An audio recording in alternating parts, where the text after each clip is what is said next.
If I gave you two unmarked cups of cola and asked which one tastes better, data says that you would probably choose Pepsi. But if I asked you which soda you'd order at a restaurant tonight, that same data says you'd probably choose Coke. That contradiction of liking one thing more but consistently choosing the other is called the Pepsi Paradox. And this isn't just a soda story.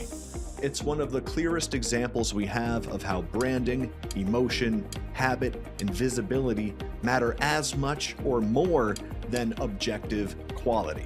Today, I want to break down what the Pepsi Paradox actually is and the real tests and studies behind it, and then talk about what business owners and marketers can actually take away from it, because it explains why the best product doesn't always win and why people work with who they know and who they like, not necessarily who's the best on paper. Now, the Pepsi Paradox comes from a series of real, physical, repeatable experiments that started in the 1970s. Most famously, something called the Pepsi Challenge.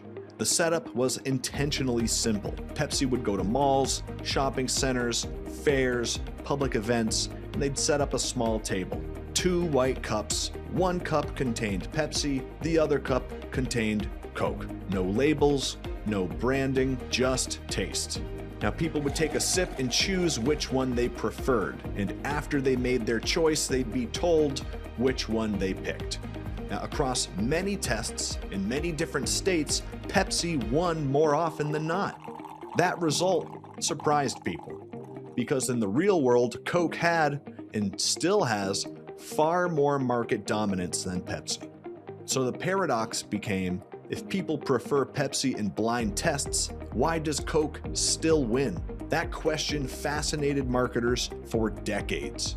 Now, let's talk about why Pepsi often performed well in these tests. This part here is not controversial, it's sensory science. Pepsi is slightly sweeter than Coke, and humans are wired to prefer sweetness, especially in small doses. So in a sip-based test, sweetness pops, feels more flavorful, more immediately rewarding. And that gives Pepsi an advantage in this specific format. But here's the important nuance. A sip test is not the same as drinking a full can. What tastes exciting in a sip can become overwhelming over time. And researchers have pointed this out for years. That's nothing new. But the distinction matters, because the Pepsi Challenge was never a test of long-term consumption. It was a test of immediate sensory reaction, which makes the next part even more interesting. If Pepsi can win blind taste tests, why didn't that compound into dominance? Why didn't people permanently switch? And the answer isn't that Coke secretly tastes better. The answer is that people don't make decisions purely based on rational evaluation, especially when the stakes are low with something like buying a soda. A soda is cheap, it's familiar, it's habitual, it's low risk.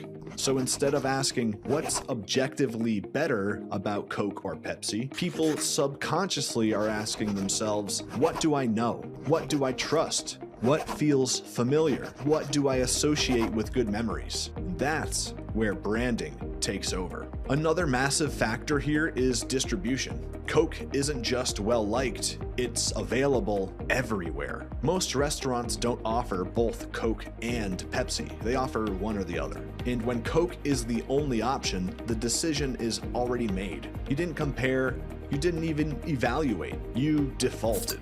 But this part is critical, because distribution is control over the decision-making environment. The choice gets made upstream. Now, distribution doesn't mean every restaurant in America for small businesses, but the principle is exactly the same. For local businesses and small brands, distribution these days looks like search results, Google Maps, reviews, referrals, coming up in ChatGPT recommendations. If someone is searching for the service you provide and you're not visible, you don't lose because your offer is weak. You lose because you weren't even in the room when the decision happened. That's why I talk about a bottoms-up strategy. Before trying to make everyone remember your name, You need to show up when someone is actively looking for exactly what you do. If you're not present at that moment, at that place, your story doesn't matter yet. They can't choose you if you're not seen as being available. Years after the Pepsi Challenge became part of marketing lore,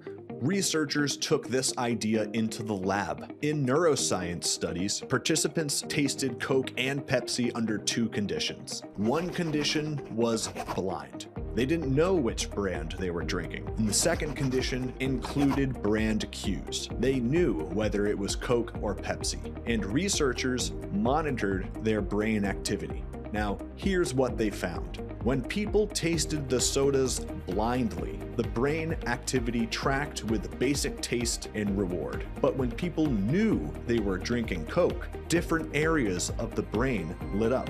Regions of the brain associated with memory, emotion, and learned associations. Same exact liquid, different experience in the brain. Brand knowledge changed how the product was perceived. Marketing didn't just influence preference, it changed the experience itself. This is why the Pepsi Paradox matters. It shows us something uncomfortable but very real. Consumers are not rational optimizers, and that's not an insult. It's human nature. Especially for low-cost, habitual products, people don't want to reevaluate. They don't want to experiment. They don't want friction. They stick with what they know and what they like, even if in isolation something else might be better. And this applies far beyond soda.